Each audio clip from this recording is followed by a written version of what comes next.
На мене мати ми е прикажувала за през турско каса страдали свето тук. През турско време много са мачени били народа. Затварали си за данъци, тепали си. Тамо са породували и жените в затвора. И това е било тежка мизерия, че дойдат дома да новчиите, че наредат да месиш баница, без вода, само от масло. И че вечера тамо, че ядат, че пият, и накрая ти кажат на човеко, излез си ти, ако има по-млади жени или моми, че останат они при них.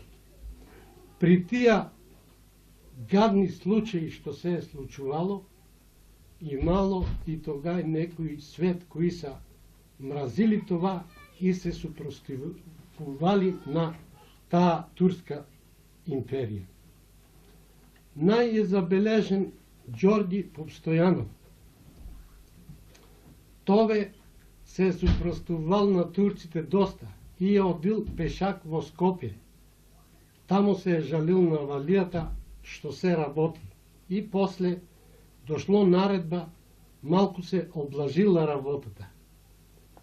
После турците това замразили го Джорги Попстоянов и почнали да го теретат, дека що се створи беля, кой е Джорги Попстоянов.